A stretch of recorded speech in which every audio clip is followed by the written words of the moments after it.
Alright, hi guys, welcome to Trailhead channel. Well, today I will show you, I got flat tire. That's the thing I will show you today. You get flat tire, of course you need to change the tube. This is from the black one. I have the inner tube. I have, just in case, because this is also very good function of the two peak, 4 sets of the tire lever. Okay, what the tools I have now? I have the glue, this to patch, and then next I have the sandpaper. I have the patch kit. Okay, for example, if this has happened right in the jungle, my personal techniques I prefer to use the upside down position of the bike, like this.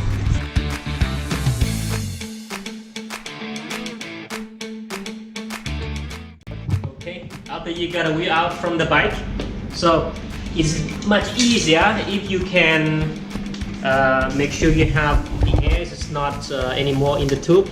So first you just need to press the side wall, the bead of the tire. Okay, let's start with this. So my lever I use the part 2 because the part 2 has the spoke lock, like you have the bar little channel here. That's when you screw, when you push it up and you can lock. Use the pin, use this the lever, and the second lever.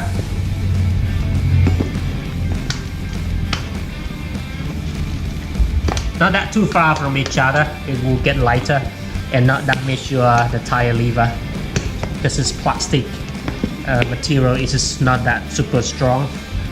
What's good to use plastic is just to prevent you to damage your rims, and it's able to, if you use the metal one, it's able to damage your tube as well when you reassembly.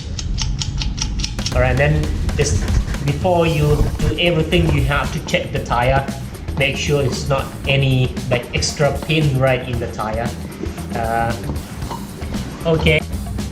Okay, finally I can see the hose.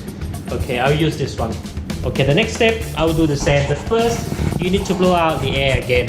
Okay, so I use the glue can, and I will make this a bit quite stretched out for the tube. And when you sand, you don't have to sand out all like too large. Just make sure you have enough space just for your patch. You can put your patch on, and then let's see what the size. You can just remark by your eyesight. So I may just, but I mark by a little pen. So I just start from right on the side of I marked it. Okay, this is the sand surface. You can see what the difference between the outside and the area that I sand it out. So then I will use the glue. I prefer to use my finger to patch on. Not that much, okay, and please do not use the glue for the raw situation. So it's a bit too much, but I just, the reason I used my finger because the glue will go into the tiny holes just to get less bubble when you put the patch on. Okay, make sure you don't have any like what is it? The glue will get the whole surface full of glue. Okay, and that's it. So the thing is, you just wait maybe 2 minutes until the glue surface, you can see that it's a little bit getting dry out. Okay, but alright, let's have a look with the sand area again, the sand space again. The area of this place I sand, you not really can see, you can see the difference, but the glue seem pretty dry. So what the techniques are, when I put the patch on, make sure you clear it out here. But you can see with the clear plastic. But for the trash, put in your bag, okay? Leave no trash. Then, but please you have to know where the leaking spot, okay? But I guess just right in the middle because they sand all around, like measuring a little bit outside of the patch. Then I put just, okay, just tape it here. A little bit, just go on the side, okay. This seam should be okay like this, but if I do at the warehouse, I use something to knock it in. just to make sure the patches stick well. But my technique is I'm just gonna grab right in the middle of the patch, and then I will pull down like this, and I'll pull down on both sides. Also, the reason is you will tear the plastic out from the pad, and you will see what the pad I just put it on like. Okay,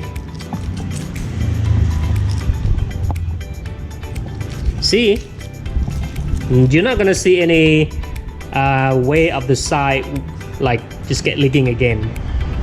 This is a good patch. Okay, I'm done. Screw back in, and you just need to pump this up a little bit. Here we are. We close the valve. It's not the air out. Then you just need to put back into the valve the first, right into the hole. Put the valve screw. Okay, right back in, but not too much. Okay, and then I use a lever. That's why I prefer to use the plastic lever. The part is very thin. It's easy to like tuck it into the rim side. Also, please just do not make it too hard or like too much on that gap. It's better to try not to make too much gap on that. Otherwise, it's able for this sharp things is able to damage the inner tube that you already put it back in. Okay, and then it's just the final thing is with my hands. Finally, I got the wheel back on, so not back home anymore. Good to go. Thank you for watching. See you.